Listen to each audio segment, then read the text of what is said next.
The reason why HAL has probably not even bothered about having a decent website or not even needed to bother about having a website is because that has never ever played a part in its order book. Its order book has been assured. They could have been sitting with their legs up in the office and the orders would still be flowing in because the Air Force simply had nowhere else to order aircraft from. HAL actually did a pretty decent job of aligning itself as a reasonably competent licensed producer of aircraft in the country, which basically meant becoming a very proficient cookie cutter. You give me the technology, you give me the drawings, you give me the blueprints, and I will build those aircraft using my materials here in India. What I call, HAL's worst nightmare, which is someone other than HAL building a military aircraft in India.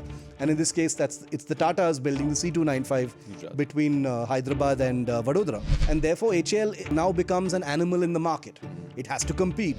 You had Air Chief Marshal Brown saying, literally telling HAL at an Aero India press conference, we've told HAL we don't want this aircraft, but they're still building it. Wow. It was shocking, but it was representative of how sort of uneasy the relationship was between the Air Force and HAL, that an air chief could say something like this in public at a press conference. I sound frustrated when I'm saying it. Imagine a man who is now the Air Force chief, who has spent more than 3 decades in the Air Force, but if the Tejas doesn't come on time, Air Chief Marshal AP Singh will be spending sleepless nights. Yep. So when he says technology delayed is technology denied, he is not bullshitting. He's not pissing around. He's saying, this is my job. This is literally my job to make sure that my technology is not denied to my air warriors. What else am I going to fight with?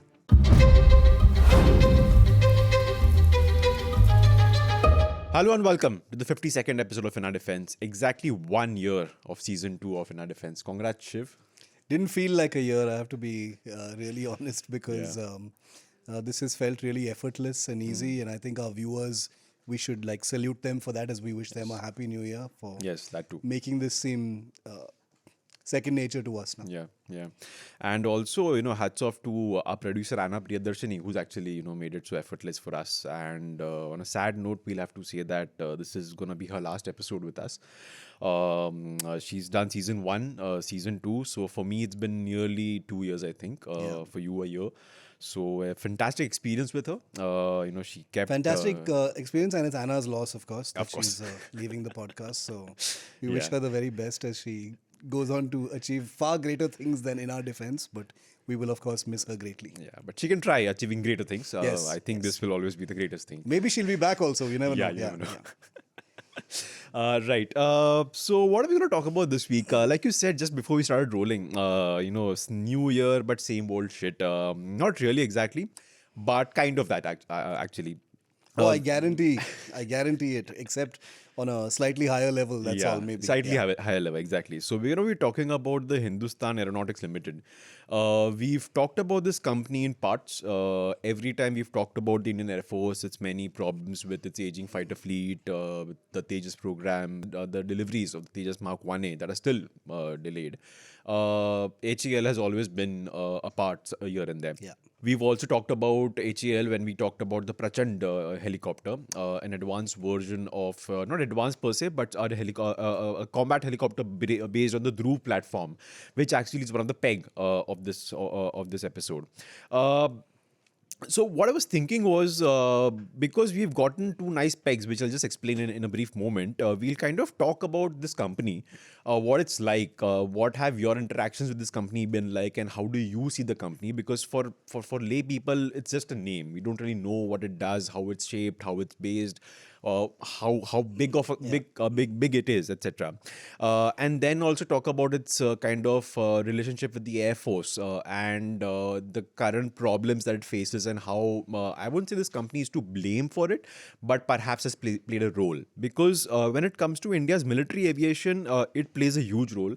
And I think after talking to you over several episodes, I think it plays a dangerously huge role, kind of almost monopolizing the supply of military aviation equipment to Army, Air Force, the Navy, Coast Guard. So the pegs of this Yeah. episode, two. One is that the ALH Dhruv Mark III, one of which crashed a few days ago near Porbandar in Gujarat. It was a Coast Guard helicopter. Three unfortunately died, three crew members, and that has led to a subsequent grounding of all the helicopters in service across all the Services, yeah. services: Coast Guard, Navy, Air Force, Army. Around 330 odd, if I'm not wrong. A similar grounding happened in 2023, when again there were three crashes in a span of I think around 2.5 months, and even this third crash that's happened in Jan 2025 happened just a few months after two crashes happened late last year. Uh, it's a grounding that's happened. So we'll begin this episode talking about the Dhruv, what's happening with this chopper. But before we do that, the second peg, which is going to be a very interesting one, which we'll kind of circle back to towards the end of this episode when we finish talking about HEL, is the Air Force chief at a recent conference where he kind of expressed dismay at the delays in the deliveries of Tejas. But I think dismay would be like an understatement. He used pretty strong words, pretty tough words. But I don't want to begin with those because then I think we'll end up sounding like a broken record, like you said, so repeating the same thing again and again, because we've talked about that several times. But there were a couple of things that he said that I think we should talk about. But again, like I said, we'll do that in a bit.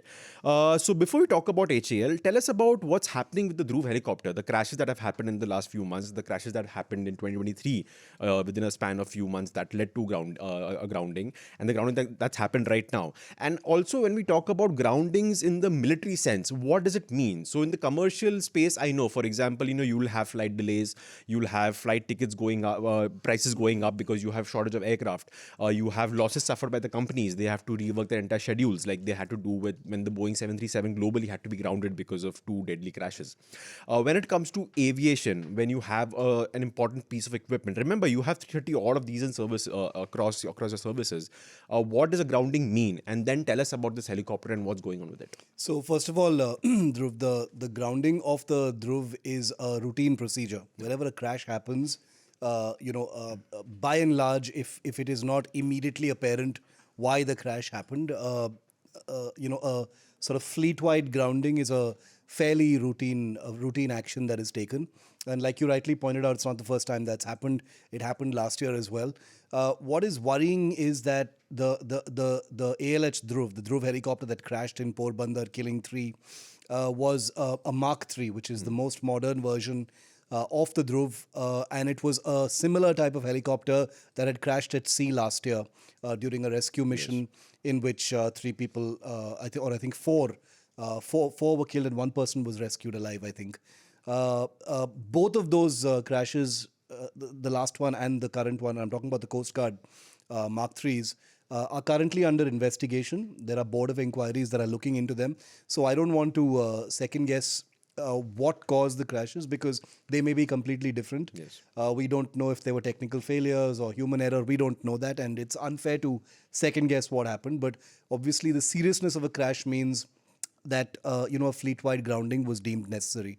Now, when a fleet-wide grounding takes place, as you rightly pointed out, it affects operations in a big way because the Dhruv helicopter is present in large numbers in the Navy, the Air Force, especially the Air Force, with the Army and the Coast Guard. The Coast Guard, of course, has a smaller number, but all three services use them in large numbers. The Army uses two different varieties, the utility version and also the armed version, which is called the Rudra.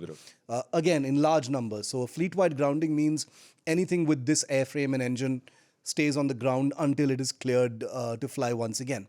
The reason why a fleet-wide grounding has possibly been deemed necessary, and a fleet-wide grounding means hundreds of these helicopters are now on the ground and not conducting their daily operations. And the Dhruv, for our viewers who may not be aware, is it's an advanced light helicopter and is part of the regular workhorse utility work that is undertaken by helicopters across our military forces, carrying troops, carrying equipment, carrying fuel, doing all the kind of non-combat activity that is required by large militaries, and most of it is literally carrying stuff to troops or units in disparate areas. So Helicopters form a very core part of that force, and the Dhruv is a important member of that fleet. So if you suddenly ground the entire fleet, it means a large part of your helicopter force that is used to transport material, humans, troops, whatever it is suddenly not available for you to use. So you've got to use other things. You've got to use other helicopters. You've got to use aircraft. You've got to perhaps send things by road for a while in some areas. So therefore, it's an impediment for sure. How long this fleet-wide grounding lasts, we don't know. Previous groundings have lasted anywhere between a few days to a few weeks. The reason why this particular fleet-wide grounding perhaps has been deemed necessary, Dhruv, Dev, again this is again conjecture, because there is a problem with the Dhruv that the military is dealing with. And when I say problem, I don't mean that it is unflyable. It is an excellent helicopter, has been seen to be safe. It is operationally available to the forces. They deem it to be safe to fly their pilots and people in. But there appears to be a design flaw in a certain component, which is the subject matter of an ongoing discussion between the operators of this helicopter and HAL. This has been widely reported. I remember reporting it way back in the mid 2000s. Ecuador, which was one of the first export customers of the Dhruv, incidentally became the first operator of the Dhruv to point out that there is some kind of an issue with the control system, where during rolls, the helicopter is unable to take a lot of power, and it spins out of control.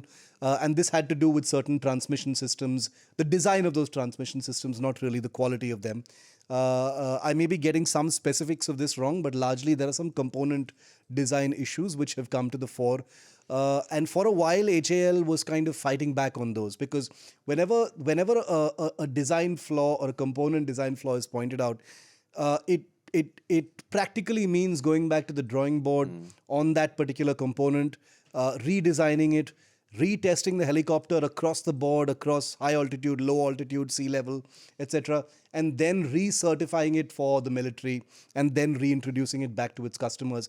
It's an arduous, painstaking, kind of difficult sort of. It's a kind of shitty job that nobody wants to do. But since it is safety specific, it's something that the military now insists upon. The reason why it hasn't happened, the obvious question would be, if it's a safety issue, why hasn't it happened so far? Well, the reason for that is because the Dhruv by itself is a totally capable, prime, safe flying machine. But these crashes have happened. It's not like they're crashing left, right, and center. It's not that at all. But there have been these crashes where several different accidents have been found to have concluded that the causal issue is the same. It's the control rod or whatever it is, the transmission system, where a certain component hasn't been performing the way it's supposed to perform. And therefore, it is seen as HAL's responsibility to do it. There have been reports suggesting that HAL has been resistant to it. There have been reports to suggest that HAL has notified the military about the certain limitations of the helicopter in terms of its flying qualities, what to do, what not to do in terms of flying. You shouldn't be pushing the helicopter beyond certain a certain kind of control envelope, beyond which it might go out of control.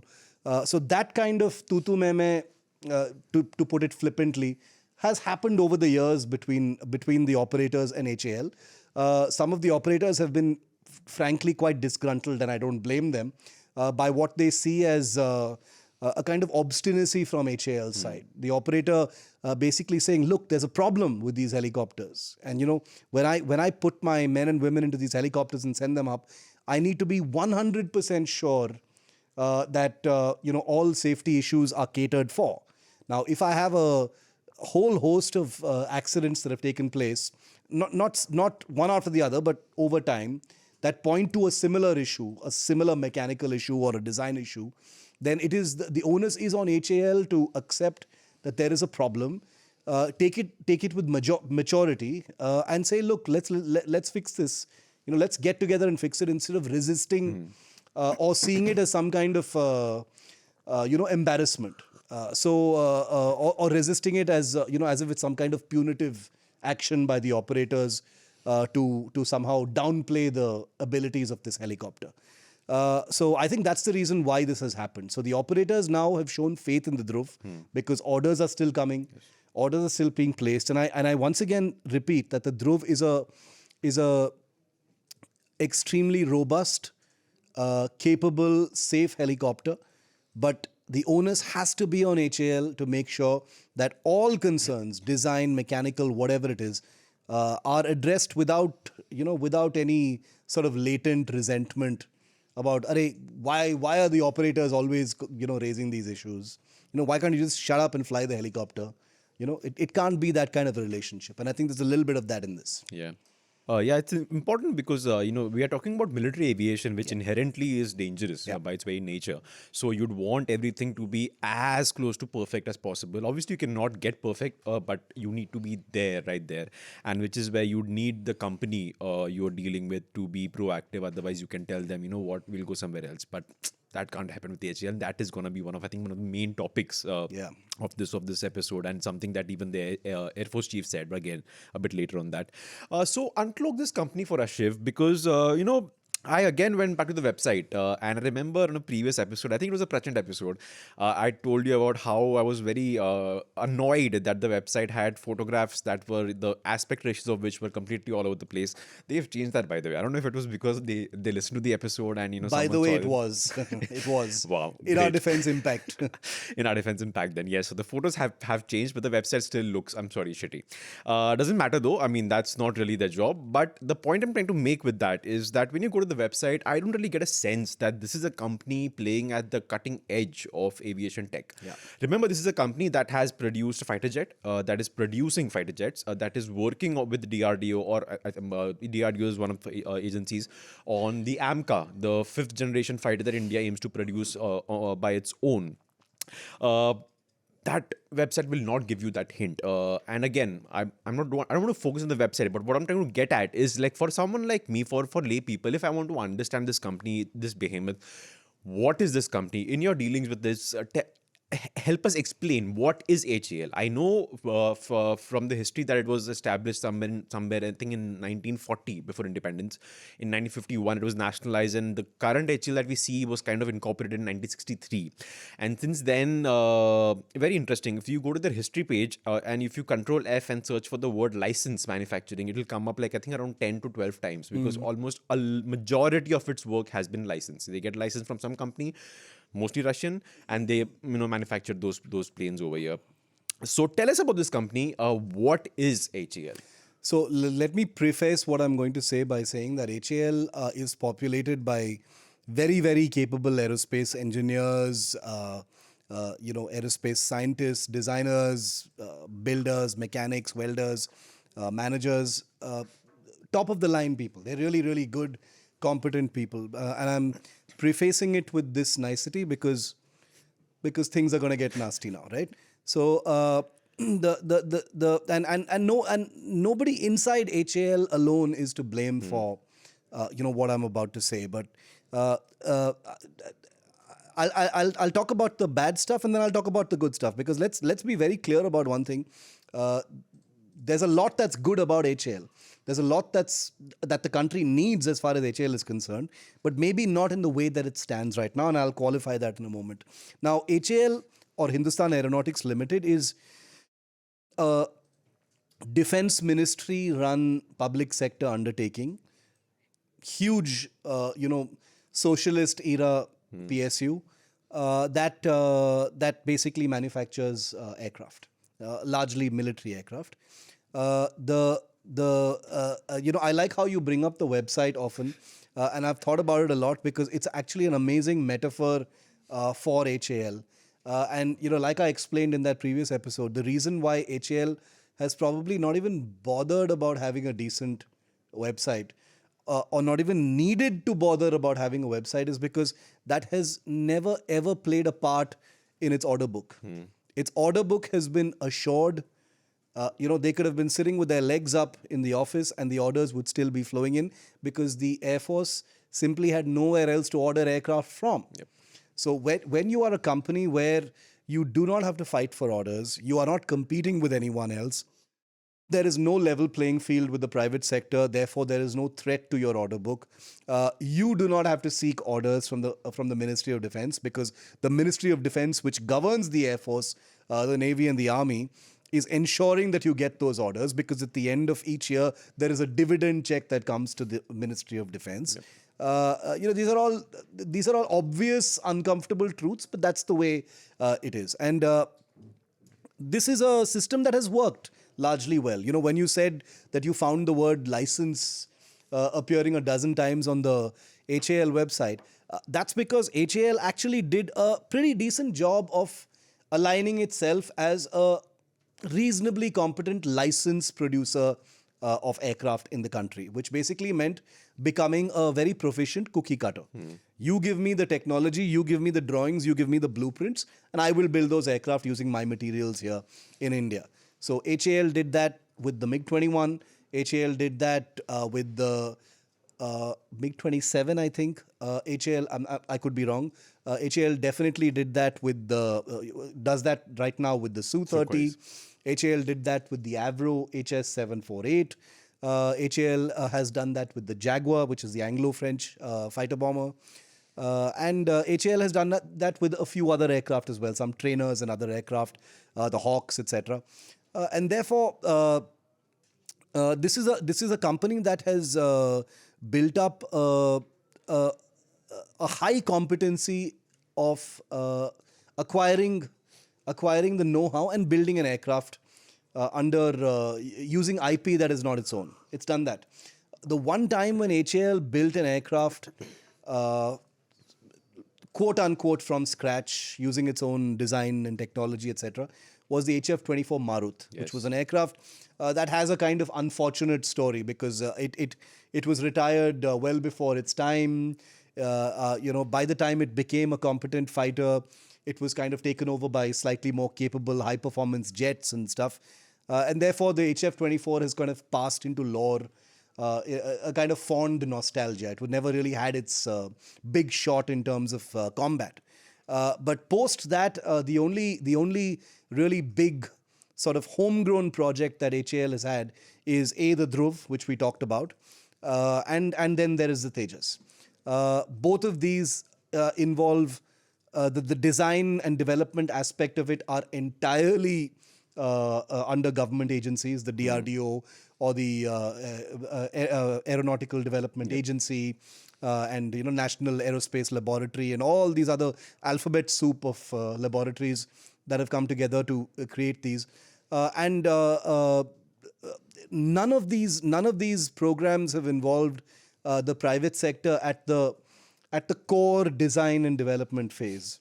The private sector has only entered the room once manufacturing needed to happen. Then you outsource components and subsystems and suppliers and this kind of thing to private sector, and they supply things to you, but they've got no say in the design and development of these aircraft. So so HAL, by the turn of the millennium and beyond, had become a company which was almost 100% monopolistic. Apart from the Mirage 2000s that had been bought from abroad, and I'm talking about in the modern era, and the MiG-29s from Russia, virtually nothing else was a program that did not have a direct HAL thappa on it. Either HAL was maintaining those aircraft, or HAL was producing those aircraft under license, or HAL had some kind of a work share contract or a joint venture or a partnership with whoever, with France or UK or Russia, and doing something with those aircraft in India, or HAL was upgrading those aircraft.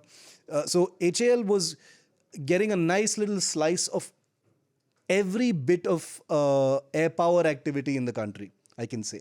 And that turned out to be extremely lucrative, but it also kind of created a company that saw no incentive in innovating, creating its own products, putting large-scale funds, perhaps in futuristic concepts of the kind that they've started to do now. We've done a whole episode on HAL's, unmanned programs Yes. and stuff, and we'll put that in the show notes. But I'm talking about how things have changed now because of how things have changed in the last decade and a half, where the private sector has now slowly started, coming into defense manufacture and development and been given opportunities by the governments. The previous government and this government mostly actually, has opened things up for the private sector, which is why, and again, we've devoted an entire episode to what I call, HAL's worst nightmare, which is someone other than HAL building a military aircraft in India. And in this case, it's the Tatas building the C-295 Gujarat. between Hyderabad and Vadodara. So HAL has smelt the coffee. HAL has had its nightmarish wake-up call in the form of the C-295 contract. And believe me, they fought it tooth and nail. They didn't want it to happen at all. So they are aware now that this government is not playing around. They will force the market to compete. They will force HAL to compete. They will give lucrative big contracts to the private sector where it is deemed necessary. And therefore, HAL now becomes an animal in the market. It has to compete. That's the reason why those photos are no longer stretched on the website, perhaps. Yes. Maybe it'll have a more modern, social media presence. Now it does have a social media presence. There are embarrassing things to say over there, but I'll leave that for another day. Its whole public outreach is many degrees. Believe me, I've seen HAL before this phase that we're talking about, and the way they are now is a sea change. It's a much more public-friendly company. It's a much more professional company. They're much more aggressive in terms of showcasing their capabilities in foreign shows. They are much more aggressive in terms of pumping money into, futuristic programs that may actually bear fruit, if not profits, 10, 15, 20 years from now, long after the current management is gone. So for a company that was, much more obsessed with near-term profits and the current order book and making sure that the next annual report has the maximum profits, now you have a semblance of a culture in HAL that says this is now an existential issue. Okay? We are now dealing with a market, with a government that is not going to take our old quote unquote Nehruvian bullshit about not touching your PSUs any longer. Nobody's going to throw HAL a bone. We've got to compete. We've got to win contracts on even ground with the private sector. And with the C-295 contract, HAL should now behave like it expects any other contract that potentially could come to it could be snapped up by someone in the private sector, or it will be forced to be in partnership with the private sector. You mentioned the AMCA. In 2020, I had done an interview with HAL where the chairman had told me that the AMCA fifth generation fighter project was going to be India's first public-private partnership military aircraft project. There's been no movement. Nobody knows where things are at. There isn't a whiff of any private sector participation at this point of time. Nobody knows what structure it's going forward with. There are vague reports about when the first flight is going to be, but I think the emergence of those Chinese fighters, which we saw a couple of weeks ago, has dramatically changed what the landscape looks like. And therefore, HAL's got a big fight on its hands. But I will end this answer by saying I'm optimistic about HAL. It needs to get much leaner, much meaner. It needs to get it needs to focus its enormous resources. HAL perhaps needs to be, I'm no expert at this, but I would say HAL doesn't need to be such a large company. It needs to be a much smaller company. It needs to focus its resources and its amazing expertise in design and development and innovation, rather than having these being such an enormous corporation, maintaining so many things that perhaps will not be of use to an India that's looking into the future right now of air power. Yeah. On that note, I just was wondering how difficult is it going to be for HAL to step into this new world? Because if you look at India's aviation development, manufacturing, sort of the system, or rather the entire field, it's very confusing. You mentioned the alphabet soup of different agencies involved. That kind of struck me when I was kind of reading up about this, and like you said at the beginning of this episode, that not all of this is HCL's own doing or officials at the HCL's own doing, because you have a multitude of agencies responsible for different parts of, let's say, a fighter jet, right? You, like you said, with the Tejas, you had DRDO's ADA responsible for some of the design. The Indian indigenous Kaveri jet engine that never kind of saw light of day, that was some other agency altogether once again.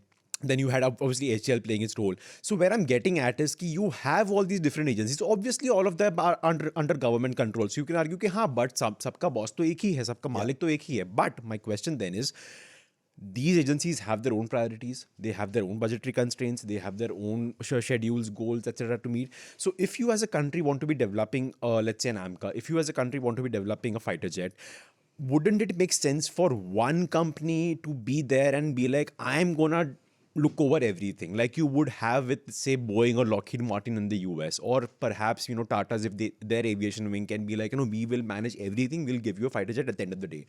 That, do you think, is going to be a challenge for HAL as it steps up into the new world? So look, I don't personally think, Dave, that having a whole bunch of labs, or alphabet soup as I called it, I don't necessarily think it's a bad thing. What is bad is the huge amount of overlap, and multiple labs doing similar research, multiple laboratories and entities producing similar things. You'll have 5 different labs producing drones of a comparable capability. You'll have a whole bunch of labs producing similar electronics. You will have labs under the Science and Tech Ministry producing certain metallurgical stuff, which compares with what will be done by the Mishra Dhatu Nigam Limited, which is a PSU under the Defense Ministry. So I think the order of the day is slightly more macroscopic. Someone needs to look at, from a military perspective, look at all these disparate labs. It has happened in some measure. What I'm saying is not some revolutionary idea, but I'm saying it needs to happen with a far greater degree of ruthlessness. We are ultimately a socialist-minded company. Which thinks of all these big companies as, oh my God, if we rationalize these companies, what will happen to all these employees? I don't think it is cruel to say that the intent of a company like HAL is not to employ thousands of people, but to produce amazing aircraft for India's warfighters. That is the purpose of a company like HAL. It is not meant to be a net employer of so many people. I mean, if it needs that many people to produce those aircraft in the correct way, then that's absolutely fine. There's nothing wrong with that.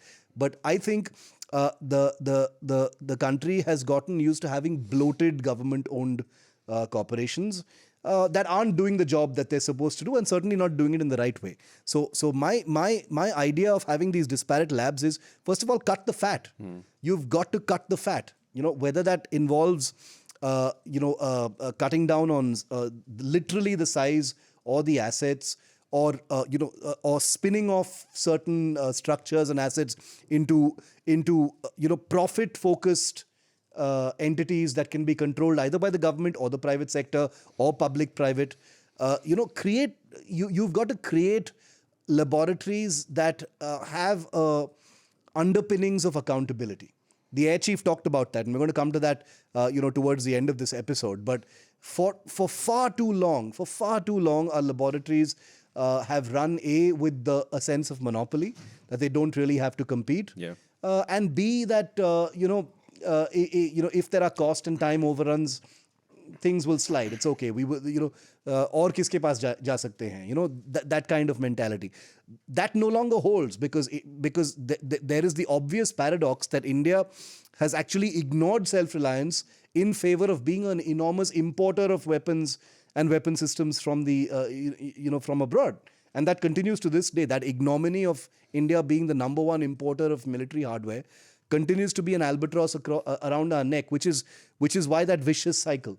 Since we are so import dependent, Atmanirbhar Bharat has become difficult. But when you try and push Atmanirbhar Bharat, the cycle gets kind of disrupted, and at the end of the day, the customer doesn't get what they want.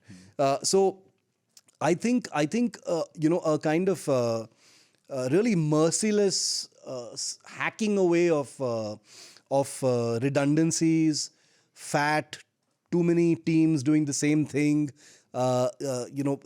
teams that may not be laser focused on results and delivery, overlap of teams who are doing the similar thing, lack of clarity in terms of objectives, failure to meet timelines and budgets in terms of delivery, resistance to partnerships with the private sector, resistance to innovating in collaboration with private sector laboratories, etc.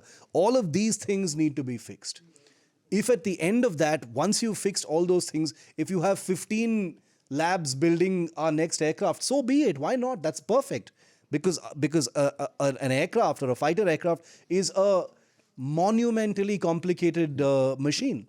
It is not going to be built by one company. It's not going to be designed by one company. It is going to involve a sort of neural network of capabilities across different companies and agencies. But fix all those companies and agencies first. Yes. They can't all be distracted and bloated and kind of wishy-washy and woolly in terms of what their real core competency is. And without even being an aeronautical expert, I can visit Bengaluru tomorrow and write a 50-word essay on the number of things that are being done similarly between all the agencies there. It's true. This will anger a lot of people, but it's totally true. The backlash will be that, you don't understand the complexity of the different kinds of things that one laboratory does versus another laboratory. If the end result of all this wonderfully unique work that is being done by all these laboratories is the delivery of, top-notch, no bullshit systems, then I will apologize. But until that happens, I think a certain mercilessness needs to be shown. We have gotten used to too much of this socialist alphabet soup of laboratories. Every few years, one committee is formed to rationalize DRDO or to corporatize the Ordnance Factory Board. That finally happened. Yes. In order to kind of bring these guys out of their sort of Nehruvian pipe dream into the kitchen, literally the kitchen, and face the heat. And that's happened in too slow a manner. I think it needs to happen violently. Until that happens, it's going to be business as usual. Yeah, I get it, and I agree with you. And when I asked this question, what I actually was kind of hoping for and I was trying to mean was this, that, instead of having all these agencies doing their own work in silos, you need to have sort of this one single project or project manager who could then perhaps crack the whip across those agencies. You let them report to whoever they're reporting to. You let their budgets come from wherever they're coming from. But then you make sure that they adhere to the timelines and deadlines and the parameters for this one project. Let's say the AMCA project that you have defined. This is what you need to deliver at so and so stage, so that then company number B can then take your delivery and then do what it has to do.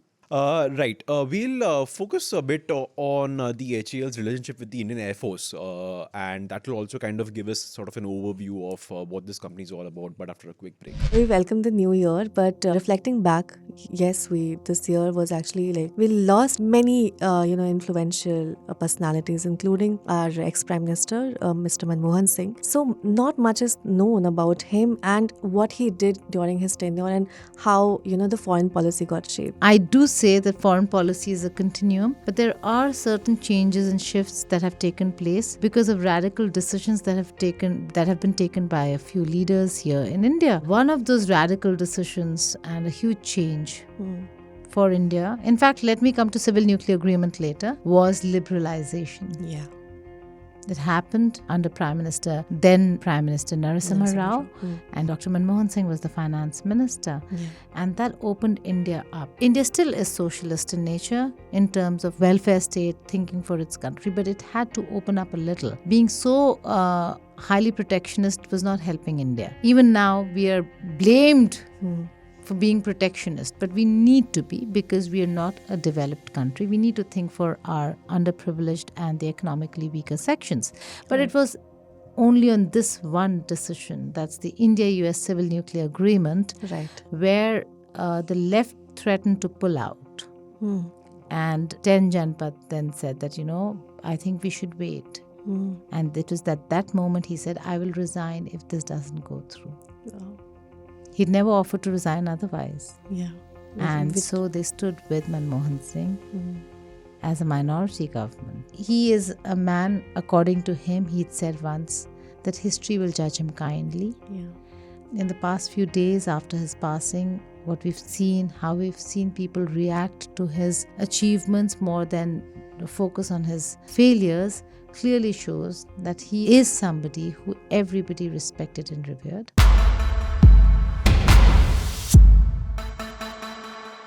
Welcome back. Shiv and I have been discussing the Hindustan Aeronautics Limited, and Shiv has given sort of a picture of what this company is all about, things that have perhaps gone wrong over several decades, but the hopeful signs he sees for the future.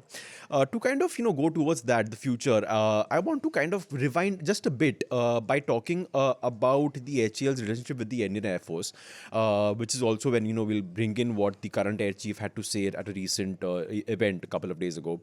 During the Tejas episode, you talked about how there was this intense distrust between the HAL and the Indian Air Force. Tell us a bit about how did that come to be? When you, like you said at the beginning of this episode, both of them had the same bosses. The Ministry of Defense was the HAL's boss. The Ministry of Defense was the Air Force's boss. How did it then happen that the Air Force and the HAL just stopped liking each other for like a pretty good amount of time, and then they kind of came on board? The together? last time we dwelt on this topic, the the amount of messages I got from both HAL and the Air Force about this is not funny. I think it was the largest amount of feedback I'd ever gotten from the people we were talking about. Most of the messages saying that this is true, but why talk about this in public and things like that. And the truth is, I have seen minutes of meetings. I'm privy to interactions. There's nothing classified about it. Which at one point of time demonstrated not just a level of distrust, but a kind of irritation. And to simplify it without being facetious, I would say that the Air Force, at one layer of that relationship, it's a complicated relationship because here is the Air Force, which is charged with protecting the country, and here's HAL with a monopoly over aircraft deliveries to the Air Force. Their relationship has been a complicated one for a long time. It's far better now. It's like now there are actually some roses on that path. But at one point of time, there was distrust. There was a sense of irritation from the Air Force that this is an HAL that doesn't give a damn about doing anything we really say in terms of feedback, because who else are we going to go to? So you're the captive customer, and HAL of course HAL ticked all the boxes and showed respect to its customer, but there was a culture of taking things for granted and taking the Air Force for granted, and that's kind of what happened. And that relationship soured over the Tejas program across many different issues, whether it was testing, whether it was manufacture, whether it was delays on various different levels.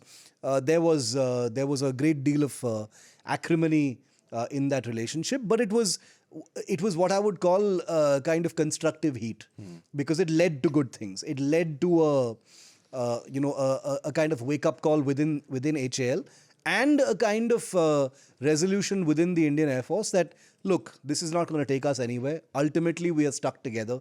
We've got to make this work. We do not have the luxury of spending endless presentations and meetings, finding fault and finger pointing. We've got to find common ground and figure out a path forward that helps HAL meet its targets for us, and more importantly for the Air Force to get its aircraft on time, and those aircraft need to be of good quality. It's as simple as that.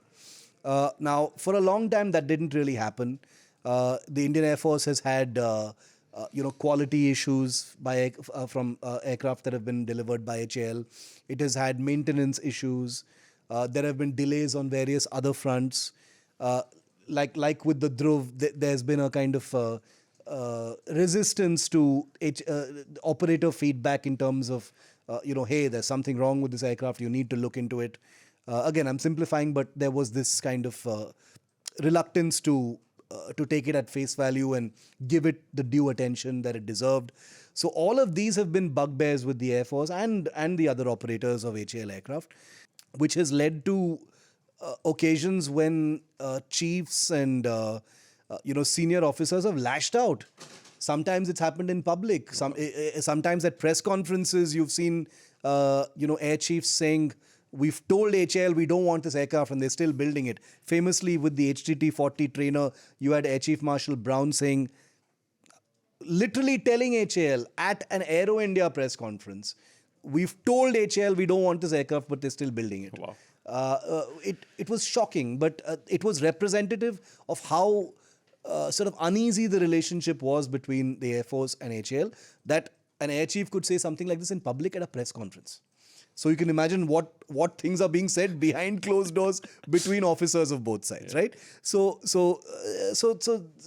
the inferences are very clear, but that is nothing to be so alarmed about, because ultimately it's a relationship, and humans were dealing with these enormously complicated projects. But things have improved dramatically, is what I can say, because HAL, I'm not quite clear what the tipping point may have been. It may have been the realization that it no longer is going to enjoy that monopoly. They may have, smartly foreseen that the winds are shifting, the private sector is coming in a big way. And therefore, HAL sort of affected a generational cultural change within the organization that was, A, more responsive to the customer, B, it put a lot of blood and energy into innovation, which is why you see them innovating in terms of unmanned Yes. air systems now in a big way. They have projects to produce medium lift helicopters as well, the IMRH. They've got various other things going on where they believe that they would like to not just meet the Air Force and other customers' requirements, but kind of delight them with new products and delight them with new capabilities. And it's going to take a long time, because HAL makes a lot of money, but a lot of that money is going to be going into manufacture of these aircraft. And right now, it has once again hit a bit of a troubled patch, because you've got the Tejas Mark 1A aircraft, which should have been sort of swooping into service by now, are all stuck because our engines are not coming on time from the United States. And we've spoken about this across a few episodes, so I won't repeat myself on that aspect. But there are some HAL specific issues which I think the Air Force also sees as being responsible for these delays. I don't know what those delays are on HAL's part, but there are some HAL related issues apparently also that the Air Force sees as being responsible for the delays in the Tejas Mark 1A deliveries. Now, you have potentially, you have 83 on order, 97 more in the pipeline, which is about 180 aircraft in total, and not a single one has been delivered to the Air Force. And these are aircraft that are desperately needed for your numbers, 180 aircraft. So where are those numbers going to come from? The next challenge now is a litmus test for the for HAL. The HAL is now sitting in a position where it can kind of fob off the delays in the Tejas Mark 1A reasonably so by saying, hey, this is not our fault. The engines have not come, so don't look at us. But once those engines start coming, HAL bloody well produce those aircraft at a rate that it has promised. Not 6 aircraft per year. The Air Force wants them at like, I think it's 18 or 24 aircraft per year is the annual rate that the Air Force wants. By what year the HAL will be able to meet that production rate of aircraft annually is not clear. HAL has a date, but it doesn't seem to be moving in that direction just yet. There's no clarity whether that will happen. So if those things don't get met, If those timelines and production rates of the Tejas Mark 1A are not met on time, it's going to spoil people's day at HAL. It's not going to be a pretty day in the office. The Air Force is not going to be happy. You've seen the Air Force chief already not in a very good mood when it comes to Atmanirbhar Bharat. And therefore, I think all of HAL's energy, and this is not what I'm saying is not something that HAL doesn't know. They well know about it.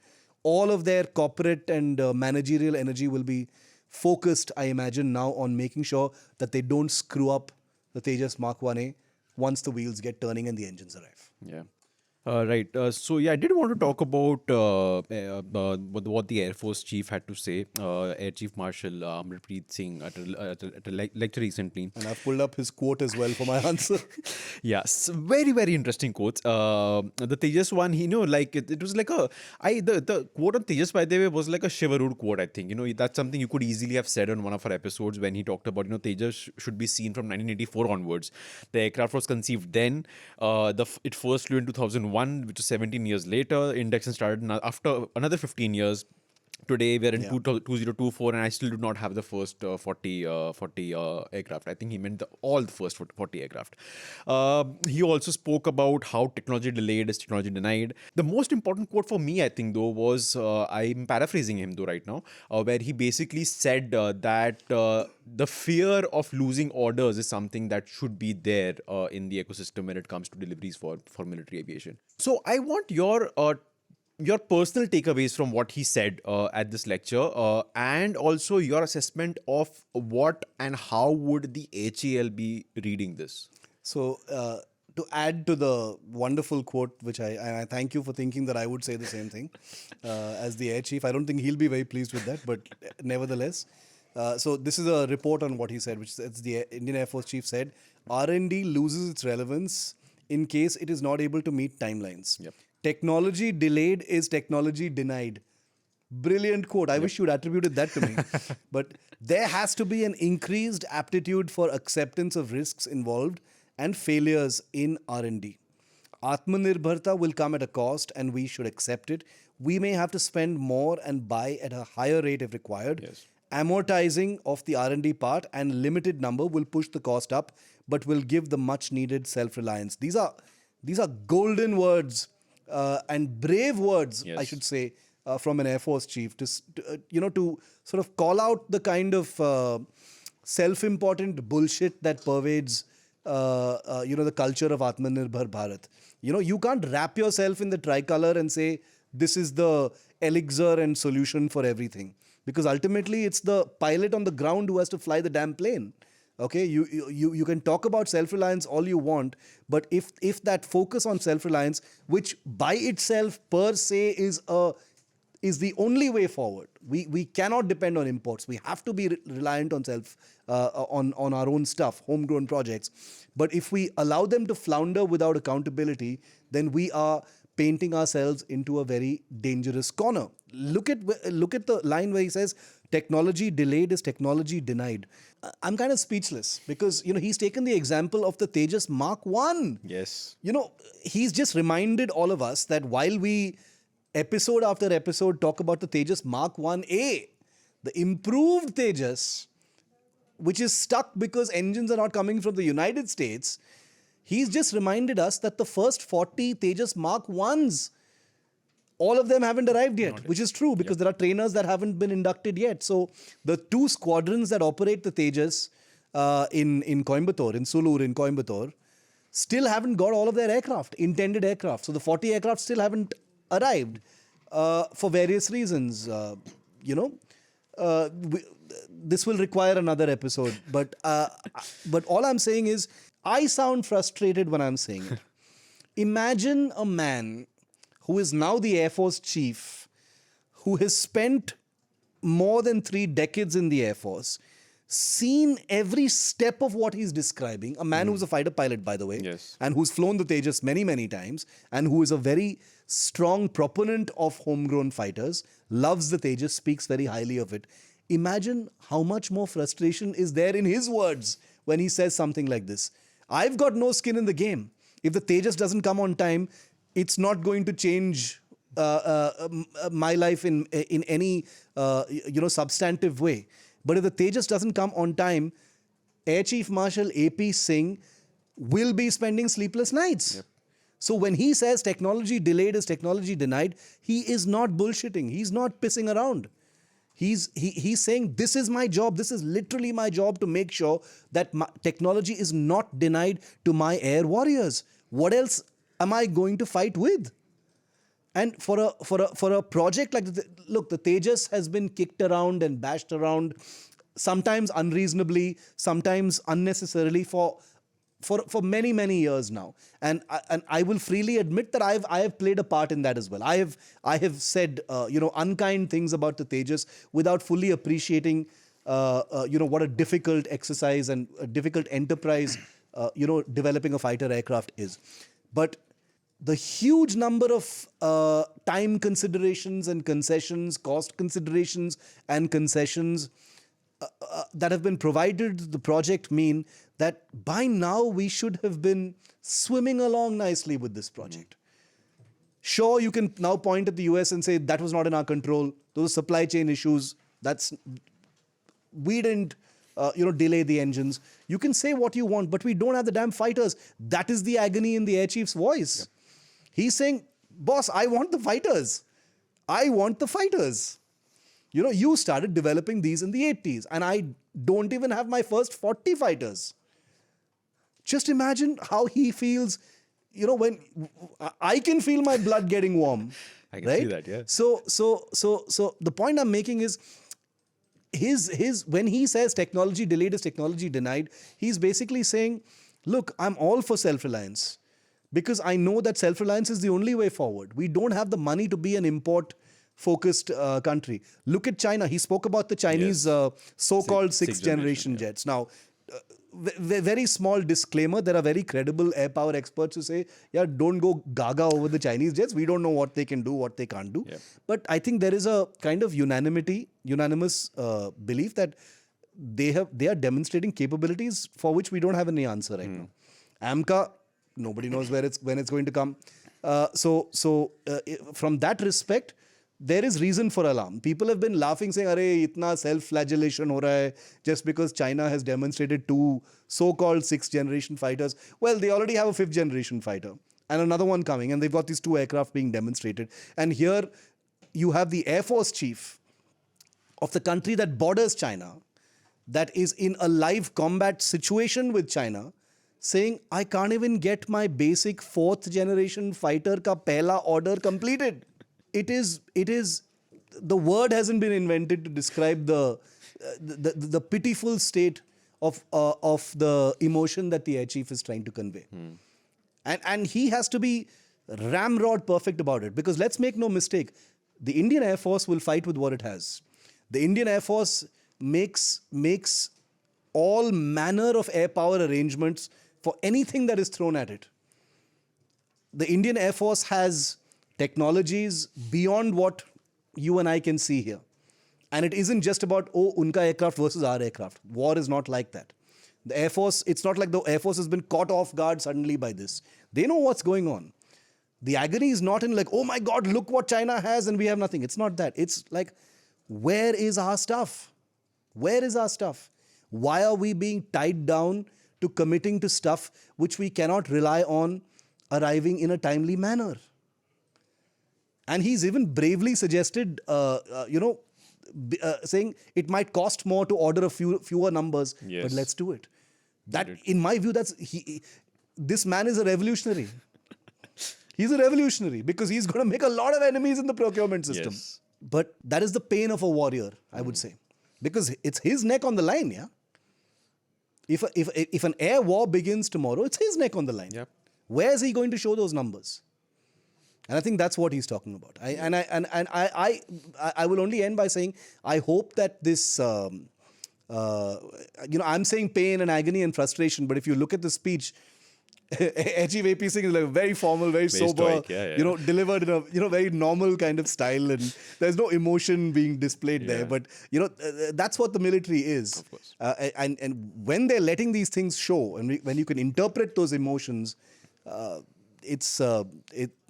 this is the real world for them. This is not a speech at the Center for Air Power Studies. Yeah, you're right about that quote about 40 jets, because in fact, when you were covering it for the website, I actually had to quickly scramble to do a fact check, because I was like, hey, what is he saying? I thought we had those 40 because we've been saying that those squadron, Tejas have been there. We're only waiting for the first Mark 1As. And I was like, 32 what? or 30, Yeah, 34 34 के आसपास. Yeah, and I was like, wait, he's right. There's no 40 fighter jets. Right. As we end this episode, just a couple of quick points. I found that quote. So he also said that we need to have multiple sources available so that people are wary of losing their orders. Otherwise, things will not change. This is the part I was talking about earlier when he said people need to be worried about losing orders, which basically says, hey, if you can't do it, I'll go there. So as we wrap this episode, going back to the topic of discussion, HAL. The MRFA is coming up at some point. The deal will involve more or less 16 or 18 being bought off the shelf and some other 100 odd being manufactured in India. Yeah. Should DHL be really, really, really concerned that there is quite a big possibility that order might not come its way? Most certainly should be worried. But HAL should actually see it in a much more positive way, because HAL has a huge advantage going into this. Because HAL has the facilities to build aircraft. HAL already has the infrastructure to build fighter aircraft. So going into what could potentially be a kind of competition between HAL and the private sector on who will build these aircraft, HAL has an obvious advantage. HAL has an advantage because it will not need to spend money in building facilities. It will not need to spend money in a whole bunch of equipment required to build fighter aircraft. So HAL should not be worried at all. The worries that it used to have, though, that ship has sailed now. Because with the C295 deal, that worry ki one day somebody else is going to eat our cake, that train has left the station now. That fear is real. It's sitting in their living room now, that somebody is here to eat your food. Now you have to say, but I don't care. I have the facilities to build these fighters much better than you. So I have no reason to be worried. So they need to compete in a professional, corporate manner, acknowledging that this is a contest, not showing entitlement. Even with the C295, the lobbying that HAL did with the MOD was, why the hell do you want to do this? We will give you an upgraded Avro. We will make modifications to the Avro and give you Avro. We will upgrade the Avros. And that kind of rubbish was going on. So that entitlement wala culture, that needs to go. HAL needs to realize, and it has realized. I'll be fair with HAL because it's a company which, when push comes to shove, can most definitely competently compete with the private sector. But I will only end by saying, Dev, because you quoted the air chief as saying that people should realize that they can lose orders if there is competition. It's like the structure that's there in the United States. Yep. They have an agency called DARPA, which basically commissions a capability project, saying, we want a next generation bomber, and we are inviting bids from the private sector. So the private sector will form little consortiums between companies, Northrop Grumman and Boeing, Lockheed Martin and some other company will tie up, and bids will come in. And depending on those bids, various levels of testing will take place, field evaluations will take place, and then finally one company or one group ka bid will win, and then government money flows into that consortium and they build the aircraft and give it. The government doesn't even get into the R&D. They are, of course, ever present program managers who are there to see what is happening, make sure that the companies are spending the money correctly, they're not cheating, they are building the capability in a deliverable fashion. That is a kind of utopian format or structure that I don't think India will ever be able to achieve, because we don't have a fully mature defense private sector yet.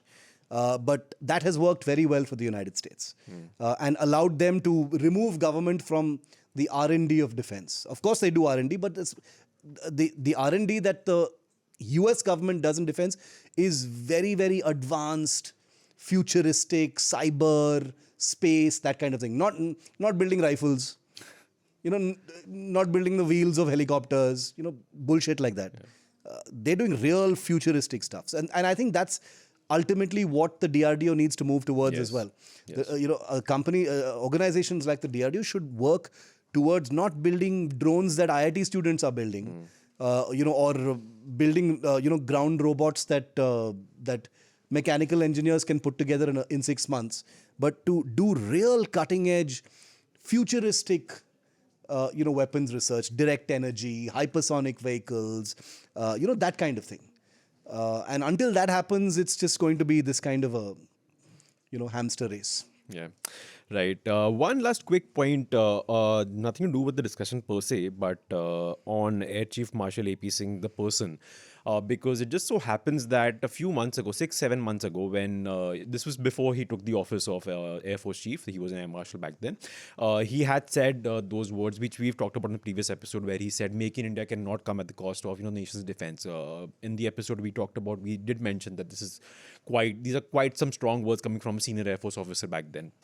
Now he's in the office as Air Force Chief, and he's used even stronger words.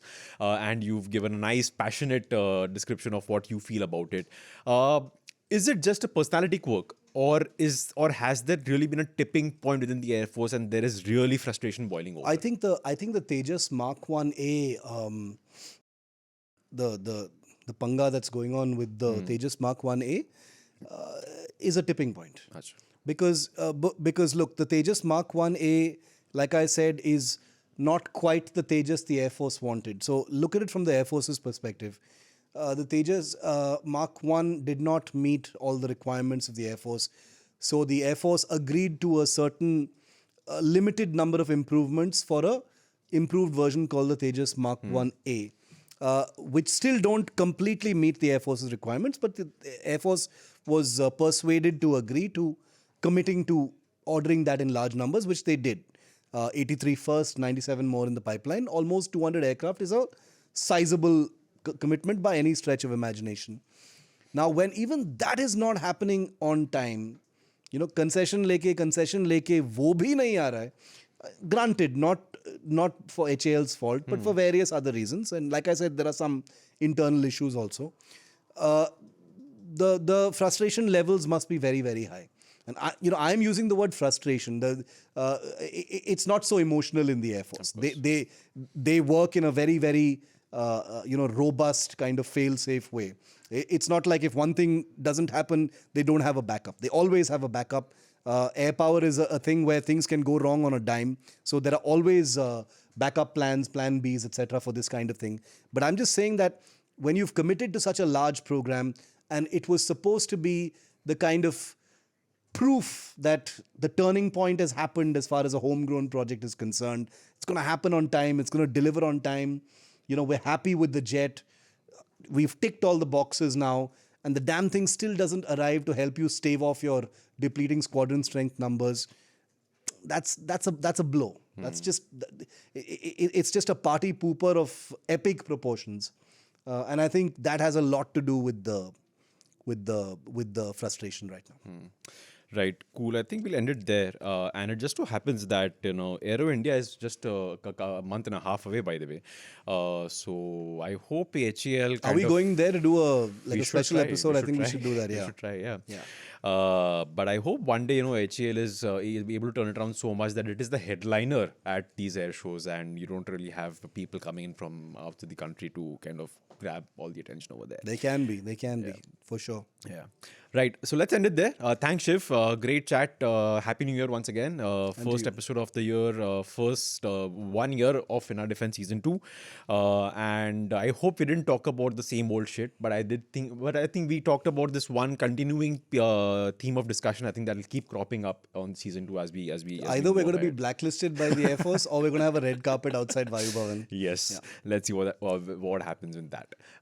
Great. So thanks, Shiv. And thanks for the final time, unfortunately, to our producer Anna Priyadarshini. We will definitely miss you, and I hope that you miss us too. Thanks to our listeners and viewers. That's it for this week's Defense Dose. For more, tune in next week. Till then, stay safe and do not cross any boundaries of the passport. Bye-bye.